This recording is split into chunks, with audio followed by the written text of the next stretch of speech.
Hi to all, welcome to Bioscore in Tamil. நேற்று நம்ம our environment லெசனோட part 1 video upload பண்ணியிருந்தோம். இன்றைக்கி அதோட part 2 video. So class 10 CBSE பயாலஜிலேருந்து ஆர் என்விரான்மெண்ட்டோட ஃபைனல் பார்ட் வீடியோ இன்றைக்கி நம்ம ஸ்டார்ட் பண்ணுறோம். நேற்று வீடியோவில் நம்ம அப் டு ஃபுட் வெப் வரைக்கும் கொடுத்துருந்தோம். இன்றைக்கி நம்ம பயோ மேக்னிஃபிகேஷன்லேருந்து வேஸ்ட் டிஸ்போசல் வரைக்கும் கம்ப்ளீட் பண்ணி முடிச்சிடலாம். அந்த வீடியோவோட லிங்க்கை நான் டிஸ்கிரிப்ஷன் பாக்ஸில் கொடுக்குறேன், செக் பண்ணிக்கோங்க. 100% உங்கள் டெக்ஸ்ட் புக்கோட கண்டென்ட்டை தான் நான் ஸ்லைடாக சேஞ்ச் பண்ணியிருக்கேன். நீங்கள் புக்கை பக்கத்தில் வச்சுக்கிட்டு இதை செக் பண்ணிங்கன்னா you can feel that connectivity easily. Biomagnification. The interesting aspect of food chain is how unknowingly some harmful chemicals enter our bodies through the food chain. நாம் நேற்று ஃபுட் செயின் பற்றி பார்த்துருந்தோம். தட் மீன்ஸ் ப்ரொடியூசர்ஸ்லேருந்து primary consumer, secondary consumer, tertiary consumer வரைக்கும் அப்படியே ஒருத்தர் ஃபுட்டுக்காக depend பண்ணி இருக்கிற ஒரு செயினை தான் நம்ம ஃபுட் செயின் அப்படின்னு நம்ம நேற்று பார்த்துருந்தோம். இந்த ஃபுட் செயினில் ஒரு சில இடத்துல கெமிக்கல்ஸ் வந்து அன்னோயிங்காக சில கெமிக்கல்ஸ் வந்து என்ட்ரு ஆகிடுது. நமக்கே தெரியும், நம்ம ப்ரொடியூசர்ஸை டிபெண்ட் பண்ணியிருக்கோம், அங்கேருந்து தான் நம்ம வந்து ஃபுட் எடுத்துக்கிறோம். பட் எப்படியோ கெமிக்கல் வந்து நம்மளோட பாடியில் என்ட்ரு ஆகிடுது. அது எப்படி என்ட்ரு ஆகுது அப்படின்னா, அக்ரிகல்ச்சர் ப்ராக்டிஸ்க்காக பெஸ்டிசைட்ஸ் யூஸ் பண்ணுவாங்க. அண்ட் அந்த pesticides water pollution, soil pollution, இந்த மாதிரி நிறைய இடத்துல போய் செட்டில் ஆகுது. அண்ட் அது பிளான்ட் யூட்டிலைஸ் பண்ணி த்ரூ தட் நம்மளோட பாடியிலும் இது அக்யூமுலேட் ஆகுது. இதுதான் பயோ மேக்னிஃபிகேஷன். இதை நம்ம டீட்டெயிலாக பார்க்கலாம். One of the reasons is the use of several pesticides and other chemicals to protect our crops from diseases and pests. These chemicals are either washed down to the soil or into the water bodies. From the soil, these are absorbed by the plants along with the water and minerals, and from the water bodies, they are taken up by the aquatic plants and animals. Now, அக்ரிகல்ச்சரில் க்ராப்ஸை protect பண்ணுறதுக்காக pesticides, manure, insecticides இதெல்லாம் use பண்ணுவாங்கன்றது நமக்கு தெரியும். TTD மாதிரியான chemicals use பண்ணுவாங்க அப்படிங்கிறதும் நமக்கு தெரியும். ஆனால் அந்த DDT is non biodegradable. That means அது டீக்ரேட் ஆகாமல் டேரெக்டாக சாயில் ஆர் வாட்டர் பாடிஸ் எங்கேயாவது போய் செட்டில் ஆகிடும். அங்கேருந்து பிளான்ட்ஸ் இதை அப்சர்வ் பண்ணிக்கலாம். இல்லை வாட்டர் பாடியில் இருந்துச்சுன்னா aquatic plants and aquatic animals இதை அப்சர்வ் பண்ணிக்கும். ஸோ அங்கேருந்து அந்த ஃபுட் சோர்ஸை நாம் எடுத்துக்கும் போது ஆப்வியஸ்லி நம்ம ப்ரொடியூசர் டிபெண்ட் பண்ணி தான் இருக்கும். ஸோ அந்த ஃபுட் சோர்ஸை நாம் எடுத்துக்கும் போது நம்மளோட பாடியிலும் இந்த கெமிக்கல்ஸ் அக்யூமுலேட் ஆகிறதுக்கு சான்சஸ் இருக்குது. As these chemicals are not degradable, these get accumulated progressively at each trophic level. As human beings occupy the top level in any body chain, the maximum concentration of these chemicals get accumulated in our bodies. This phenomenon is known as biological magnification. நான் already சொல்லியிருந்த மாதிரி இந்த chemicals not degradable. So இது அப்படியே வந்து next traffic லெவலுக்கு transfer ஆகும். ப்ரொடியூசர்லேருந்து primary consumer, secondary consumer, tertiary consumer. Since ஒரு ஃபுட் செயினோட ஒரு டாப் ட்ராஃபிக் லெவலில் நாம் ஆக்குபை பண்ணுறதுனால இது நம்மளோட பாடியில் தான் மேக்ஸிமம் போய் மேக்ஸிமம் கான்சன்ட்ரேஷனில் செட்டில் ஆகும். வினை விதைப்பவன் விதை அறுப்பான்னு கேள்விப்பட்டிருக்கோம்ல, அந்த மாதிரி நாம் ஃபீல்டுக்கு பெஸ்டிசைட்ஸு, இன்செக்டிசைட்ஸ் யூஸ் பண்ணி கடைசியில் அது நம்ம பாடியிலே தான் வந்து செட்டில் ஆகுது.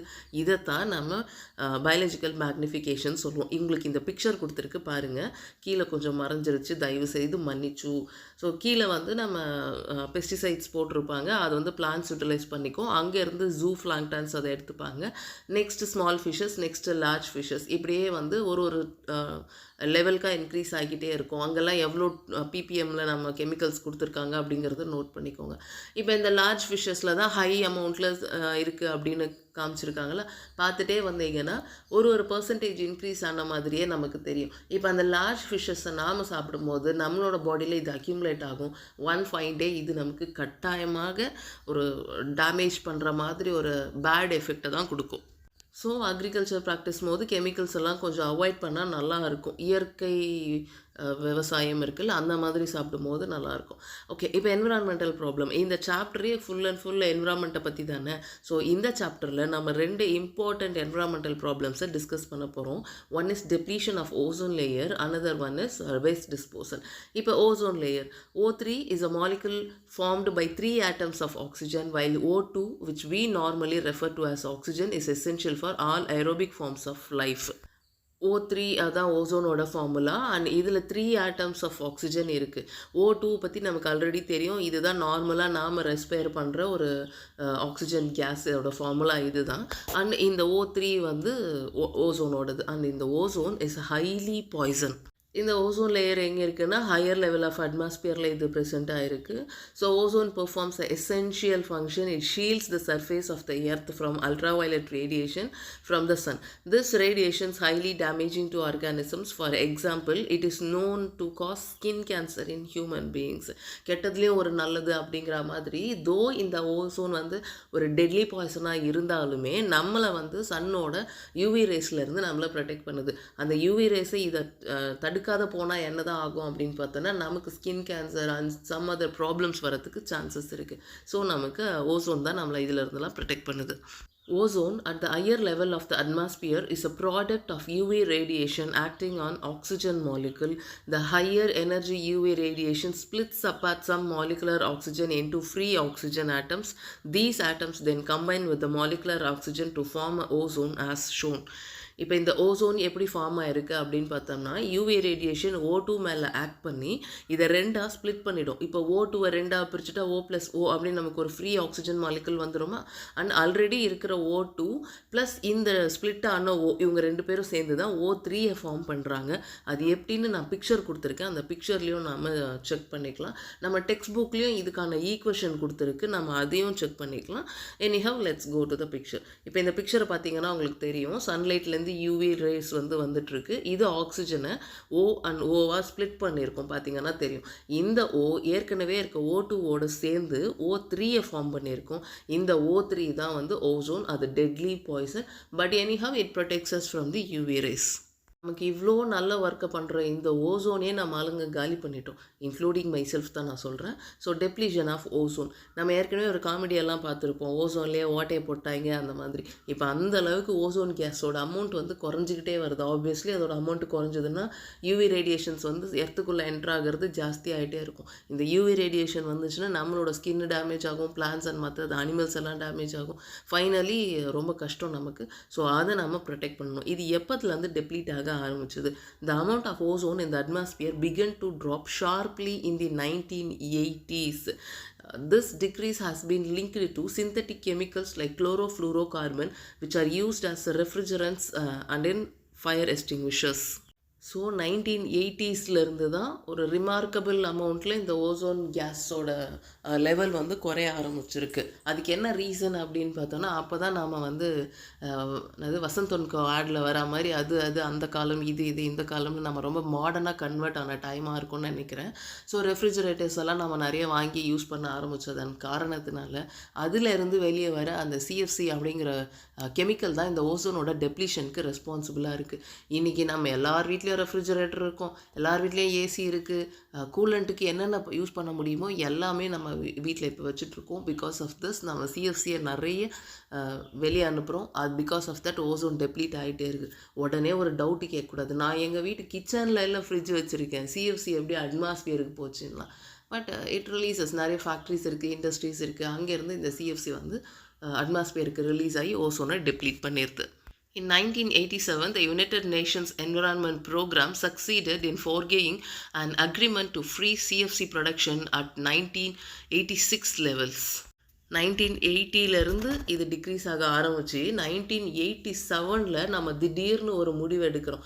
என்ன பண்ணுறோன்னா 1986 எது வரைக்கும் ஓசோன் டெப்ளீஷன் ஆச்சோ அதே லெவலில் அப்படியே நிறுத்திடணும். இதுக்கப்புறம் CFC வந்து எக்ஸ்ட்ராவாக ரிலீஸ் பண்ணக்கூடாது. இப்போ நம்ம எவ்வளோ ரிலீஸ் பண்ணிகிட்டு இருக்கோமோ அந்த லெவலோடு நிறுத்திடுவோம் அப்படின்னு ஒரு முடிவுக்கு வராங்க. It is now mandatory for all the manufacturing companies to make CFC-free refrigerators throughout the world.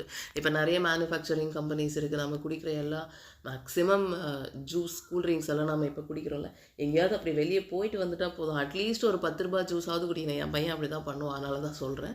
So CFC free ரெஃப்ரிஜரேட்டர்ஸாக use பண்ணுங்கள், ப்ரிப்பேர் பண்ணுங்கள் அப்படின்னு இப்போது வந்து கம்பெனிஸ்க்கு மெண்டேட்ரி ரூல் போட்டிருக்காங்க. We have seen in chapter on life processes that the food we eat is digested by various enzymes in our body. நம்ம life process நடத்தும் போதே salivary அமைலேஸில் ஆரம்பித்து நம்மளோட ஃபேட்டை எமல்சிஃபை பண்ணுற லிப்பேஸ் வரைக்கும் நிறைய என்சைம்ஸ் நம்ம படித்தோம். இது ஏன் ஒரே என்சைம் எல்லா ஒர்க்கையும் பண்ணியிருக்கலாம்.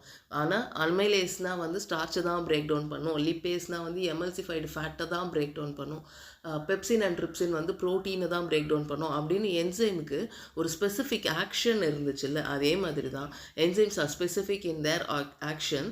Specific enzymes are needed for the break down of particular substances. Because of this, many human-made materials like plastics will not be broken down by the action of a bacteria or other saprotrophs. Since enzymes எல்லாமே ரொம்ப specific in nature, specific in action அப்படிங்கிறதுனால human made materials like plastic எல்லாம் ஆர்டிஃபிஷியலாக நாம் prepare பண்ணது தான், 8th படிக்கும் போது படிச்சிருப்போம். ஸோ இந்த மாதிரி மெட்டீரியல்ஸ் எல்லாம் பாக்டீரியாவாலையும் சாப்ரோஃபைட்ஸ்னாலையும் பிரேக் டவுன் பண்ண முடியல. இதெல்லாம் டீகம்போசர்ஸ்னு நம்ம பார்ட் 1 வீடியோவில் சொல்லியிருந்திருப்போம். These materials will be acted upon by physical processes like heat and pressure, but under the ambient condition found in our environment, these persist for a long time. இந்த மாதிரி materials எல்லாமே, இந்த plastics எல்லாம் இருக்குல்ல, இதை நம்ம destroy பண்ணணும்னா நிறைய ஃபிசிக்கல் ப்ரெஷர் கொடுக்கணும். தட் மீன்ஸ் நல்ல ஒரு ஹை ப்ரெஷரில் வந்து இதை டம்ப் பண்ணி அந்த மாதிரி டெஸ்ட்ராய் பண்ணணும். பட் என்விரான்மெண்ட்டில் அப்படியே தான் நம்ம தூக்கி போட்டுடுறோம். அதை ப்ராப்பராக நம்ம டிஸ்போஸ் பண்ணுறது இல்லை, அப்படியே தான் தூக்கி போடுறோம். ஸோ பிகாஸ் ஆஃப் தட் அது டீக்ரேட் ஆகாமல் அப்படியே இருக்குது. என்விரான்மெண்ட்டில் நம்ம டிஸ்போஸ் பண்ணுற வேஸ்ட்டை 2 டைப்பில் பிரிச்சிடலாம். ஒன் இஸ் பயோடீக்ரேடபிள், இன்னொன்று non biodegradable. From the name itself நம்மளால் அண்டர்ஸ்டாண்ட் பண்ணிக்க முடியும். பயோ அப்படின்னா வந்து லிவிங் திங்ஸ். அப்போ பாக்டீரியா, சாப்ரோட்ராப்ஸு, டீகம்போசர்ஸால் டீக்ரேட் பண்ணக்கூடிய பொருள் எல்லாம் பயோடீக்ரேடபிள். பேப்பரு, அப்புறம் கிளாத்து, லீஃபு, இதெல்லாம் எந்த ஆர்கானிசம்னாலையும் பிரேக் டவுன் பண்ண முடியாத ப்ராடக்ட் எல்லாமே நான் பயோடிகிரேடபிள். பிளாஸ்டிக் இதுக்கு ஒரு example. So these substances may be inert and simply persist in the environment for a long time or may harm the various members of the ecosystem. Improvements in our life system style has resulted in greater amounts of waste material generation. நம்ம ஏதாவது சாப்பிட்டுட்டு அந்த polythene கவரை தூக்கி பக்கத்து ஃப்ளாட்டில் போட்டோம்னா அந்த ஃப்ளாட்டுக்காரங்க ஒரு நூற்றாண்டு கழித்து வந்து வீடு கட்டும் போதும் அந்த பிளாஸ்டிக் பேப்பரை வி கேன் ஐடென்டிஃபை. இதுவே தெரியாமல் நம்மளோட கச்சிஃபோ இல்லை நம்ம எழுதி ஏதாவது கிழிச்சு தூக்கி அந்த பேப்பர் அப்படியே போட்டுட்டோம் அப்படின்னாலும் அது நெக்ஸ்ட் ஒரு 20-30 டேஸில் ஆல்மோஸ்ட்டு 3 மந்தில் அது அங்கே இருக்கவே போகிறதில்ல. பிகாஸ் அதெல்லாம் டீக்ரேட் ஆகிடும். அப்போது இந்த மாதிரி டீக்ரேட் ஆகாத மெட்டீரியல்ஸ் எல்லாம் அட்மாஸ்பியரில் இருந்துக்கிட்டு நமக்கு ரொம்ப தொல்லை தான் கொடுக்குது. அண்ட் எக்கோ ஃப்ரெண்ட்லியாக இருக்கிற நிறைய ஆர்கானிசம்ஸை இது டிஸ்டர்ப் பண்ணிட்டு தான் இருக்குது. எர்த்வாமாக இருக்கட்டும், சின்ன சின்ன இன்செக்ட்ஸாக இருக்கட்டும், ஏதோ ஒன்று இதை அஃபெக்ட் பண்ணிட்டு தான் இருக்குது. ரீசெண்டாக நம்ம கேள்விப்பட்டிருக்கோம், பசுமாடோட வயிற்றில் வந்து ஆப்ரேஷன் பண்ணி 1.5 kg பிளாஸ்டிக்ஸை எடுத்தாங்க அப்படின்னு கேள்விப்பட்டிருப்போம். நிறைய ஃபிஷ்ஷு, தட் மீன்ஸ் ஓஷனில் இருக்க ஃபிஷ்ஷுக்கு எல்லாமே வந்து இந்த மாதிரி பிளாஸ்டிக் வயிற்றில் அக்யூமுலேட்டாக இருந்தது, அதை சர்ஜரி பண்ணி நாங்கள் ரிமூவ் பண்ணோம் அப்படிலாம் நம்ம நிறைய கேள்விப்பட்டிருப்போம். ஸோ நம்மளோட லைஃப் ஸ்டைலை சேஞ்ச் பண்ணிக்காத வரைக்கும் இந்த வேஸ்ட் மெட்டீரியல் ஜென்ரேஷனை எதுவுமே பண்ண முடியாது. அதனால தான் இப்போ ஈகோ ஃப்ரெண்ட்லி மெட்டீரியல்ஸ் எல்லாமே வந்துருச்சு. பிளாஸ்டிக்கு பதிலாக பயோ பிளாஸ்டிக்ஸ் யூஸ் பண்ணுறாங்க. அண்ட் பாலித்தீன் கவர்ஸ்க்கு பதிலாக பேப்பர்ஸ் யூஸ் பண்ணுறாங்க. அண்ட் ஈஸியாக டீக்ரேட் ஆகிற மாதிரி பேக்ஸ் யூஸ் பண்ணுறாங்க சூப்பர் மார்க்கெட்லலாம். ஸோ நம்மளும் அந்த லைஃப் ஸ்டைலுக்கு அடாப்ட் பண்ணிக்கிட்டு என்விரான்மெண்ட்டை ப்ரொடெக்ட் பண்ண வேண்டியது நம்மளோட கடமை. ஹோப் இந்த செஷன் உங்களுக்கு ரொம்பவே யூஸ்ஃபுல்லாக இருந்திருக்கும். இந்த லெசனோட இந்த பார்ட் வீடியோட 10th பயாலஜி போர்ஷன்ஸ்க்கு நம்ம பை சொல்ல வேண்டிய ஸ்டேஜ்க்கு வந்து நின்னாச்சு. 5 லெசனுமே அப்லோட் பண்ணியிருக்கு. எல்லாத்தையுமே செக் பண்ணிக்கோங்க, ஒழுங்காக படிங்க. நான் இம்பார்ட்டன்ட் கொஸ்டின்ஸ்க்கு தேவையான வீடியோஸ் அப்லோட் பண்ணவும் ட்ரை பண்ணிகிட்ருக்கேன். அண்ட் நிறைய பேர் சப்ஸ்கிரைப் பண்ணாமல் பார்த்துட்ருக்கீங்க. ரொம்ப ஹார்ட் ஒர்க் பண்ணி தான் ஒரு வீடியோவும் அப்லோட் பண்ணிகிட்ருக்கேன். So please subscribe. Take care. Thank you. Stay tune to bio squad in Tamil.